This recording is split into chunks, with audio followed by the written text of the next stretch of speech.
de dents.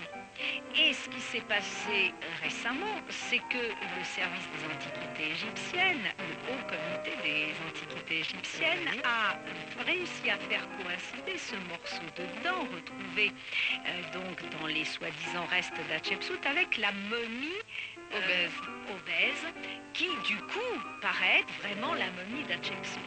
Ce sont des momies qui avaient été...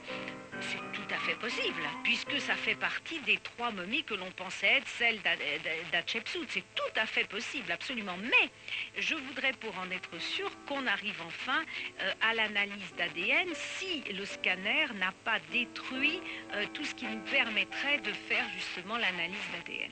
Beaucoup de momies sont analysées. On analyse beaucoup d'ADN de momies. Alors, c'est très très coûteux, très onéreux. Aujourd'hui, on manipule peu les momies. Pour vous donner une idée, une équipe étrangère voulait analyser la momie Toutankhamon. L'accord a été donné par le Conseil des Antiquités égyptiennes, puis retiré au dernier moment. Et on a quand même scanné en janvier 2005 le corps de Toutankhamon in situ dans la vallée des rois, puisque c'est la seule momie de roi qui est encore sur place. Nous a rejoint Olivier Chassande en duplex de France Bleu Gironde. Bonjour Olivier Chassande. Bonjour. Vous êtes chercheur au CNRS dans un laboratoire INSERM de l'Université de Bordeaux. Dans un instant, vous parlerez de vos recherches. Vous êtes spécialisé dans la régénération des tissus, mais vous écoutez depuis le début de l'émission Violaine Vanoyek. Vous avez peut-être des questions à lui poser?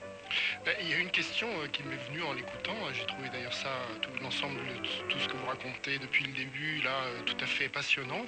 Merci. Et je me disais, pour faire le lien peut-être aussi avec l'os qui m'intéresse beaucoup, c'est qu'on sait bien que l'apport de calcium est très important pour garantir des os solides.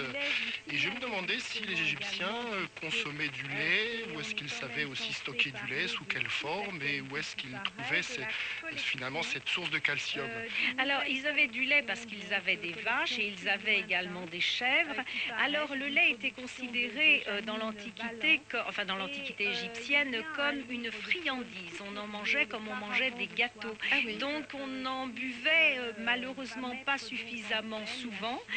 Et d'ailleurs, on n'en donnait pas aux jeunes enfants, sauf quand c'était une fête importante. Il faut savoir qu'il y avait beaucoup de fêtes religieuses. Alors, du coup, ça permettait de boire du lait, mais c'était pas tous les jours à chaque repas. Mais que